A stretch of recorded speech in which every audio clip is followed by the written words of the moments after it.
Hello दोस्तों, आज की कहानी दो अनजान लोगों की है जो एक सफ़र में दोस्त बनते हैं। तो आइए देखते हैं कहानी। अगर आपको पसंद आए तो सब्सक्राइब करें और कमेंट करके बताएं स्टोरी कैसी लगी। वो ट्रेन के रिजर्वेशन के डब्बे में बाथरूम की तरफ वाली एक्स्ट्रा सीट पर बैठी थी। उसके चेहरे से पता चल रहा था कि थोड़ी सी घबराहट है उसके दिल में कि कहीं टीसी ने आकर उसे पकड़ लिया। तो कुछ देर तक पीछे पलट पलट कर टीसी के आने का इंतजार करती रही। शायद सोच रही थी कि थोड़े बहुत पैसे देकर निपटारा कर लेगी, लेकिन यही लग रहा था कि जनरल डब्बे में चढ़ नहीं पाई, इसलिए इसमें आकर बैठ गई। शायद ज़्यादा लंबा सफ़र नहीं करना होगा। सामान के नाम पर उसकी गोद में एक छोटा सा बैग दिख रहा था। मैं बहुत देर तक कोशिश कर रहा था कि पीछे से उसे देखने की शायद चेहरा सही से दिख पाए, लेकिन हर बार असफल ही रहा। फिर थोड़ी देर बाद वो खिड़की पर हाथ टिकाकर सो गई और मैं वापस से अपनी किताब पढ़ने लग गया। लगभग 1 घंटे बाद टीसी आया, उसे हिलाकर उठाया। कहाँ जाना है बेटा? अंकल, जसवंत नगर तक जाना है। टिकट है? नहीं अंकल, जर्नल का है, लेकिन वहाँ चढ़ नहीं पाई इसलिए इसमें बैठ गई। अच्छा, 300 रुपये का पेनल्टी बनेगा, टीसी ने कहा। ओ अंकल, मेरे पास तो लेकिन 100 रुपये ही हैं। ये तो गलत बात है बेटा, पेनल्टी तो भरनी ही पड़ेगी। सॉरी अंकल, मैं अगले स्टेशन पर जर्नल में चली जाऊंगी। मेरे पास सच में पैसे नहीं है, कुछ परेशानी आ गई है इसलिए जल्दबाजी में घर से निकल आई और जल्दी में ज़्यादा पैसा रखना ही भूल गई। बोलते बोलते वो लड़की रोने लगी। टीसी उसे ने उसे माफ़ किया और 100 रुपये में उसे जसवंत नगर तक उस डिब्बे में बैठने की परमिशन दे दी। टीसी के जाते उसकी आंखों से आंसू पहुंचे और इधर उधर देखा कि कहीं कोई उसे देखकर हंस तो नहीं रहा। थोड़ी देर बाद उसने किसी को फ़ोन लगाया और कहा उसके पास बिल्कुल भी पैसे नहीं बचे हैं। जसवंत नगर स्टेशन पर कोई जुगाड़ करा के उसके लिए पैसे भिजा दे, वरना वो समय पर गांव नहीं पहुंच पाएगी। मेरे मन में उथल पुथल हो रही थी। न जाने क्यों उसकी मासूमियत देखकर उसकी तरफ खिंचाव सा महसूस कर रहा था।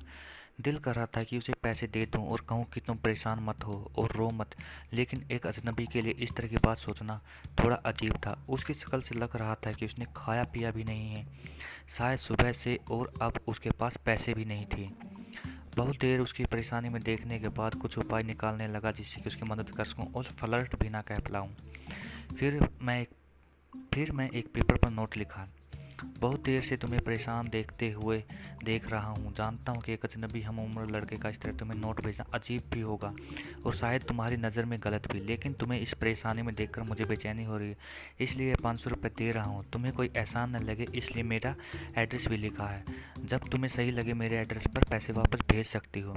वैसे मैं नहीं चाहूँगा कि तुम वापस करो। अजनबी हमसफ़र। एक चाय वाले के हाथों में उसे नोट देने को कहा और चाय वाले को मना किया कि उसे ना बताए कि वो नोट मैंने उसे भेजा है। नोट मिलते ही उसने 2-3 बार पीछे पलट कर देखा कि कोई उसकी तरफ देखता हुआ नजर आए तो उसे पता लग जाएगा कि किसने भेजा। लेकिन मैं तो नोट भेजने के बाद ही मुंह पर चादर डालकर लेट गया। थोड़ी देर बाद चादर का कोना हटाकर देखा तो उसके चेहरे पर मुस्कुराहट महसूस हो लगी। लगा जैसे कई सालों से इस मुस्कुराहट का इंतजार था। उसकी आंखों में चमक ने मेरा दिल उसके हाथों में जाकर थमा दे। फिर चादर का कोना हटाकर थोड़ी देर उसे देखकर जैसे सांस ले रहा था मैं। पता नहीं चला कब आंख लग गई। जब आंख खुली तो वो वहाँ नहीं थी। ट्रेन जसवंत नगर स्टेशन पर ही रुकी थी और उस सीट पर एक छोटा सा नोट रखा था। मैं झटपट मेरी सीट से उतरकर उठा और उस पर लिखा था, थैंक यू मेरे अजनबी हमसफ़र। आपका यह एहसान मैं ज़िंदगी भर नहीं भूलूंगी। मेरी माँ आज मुझे छोड़कर चली गई है। घर में मेरे अलावा और कोई नहीं है, इसलिए आनन फानन में घर जा रही हूँ। आज आपके इन पैसों से मैं अपनी माँ को शमशान जाने से पहले एक बार देख पाऊंगी।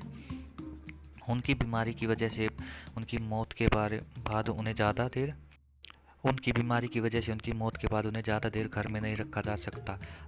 आज से मैं आपकी कर्जदार हूँ, जल्दी आपके पैसे लौटा दूंगी। उस दिन से उनकी आंखों में मुस्कुराहट जैसे मेरे जीने की वजह थी। हर रोज़ पोस्टमैन से पूछता शायद किसी का कोई खत आ जाए। आज 1 साल बाद एक खत मिला। आपके कर्ज अदा करना चाहती हूँ, लेकिन खत के जरिए नहीं, आपसे मिलकर। नीचे मेरा पता लिखा है, अजनबी हमसफ़र। तो दोस्तों, अगर आपको ये कहानी अच्छी लगे तो प्लीज़ लाइक सब्सक्राइब ज़रूर करें। धन्यवाद।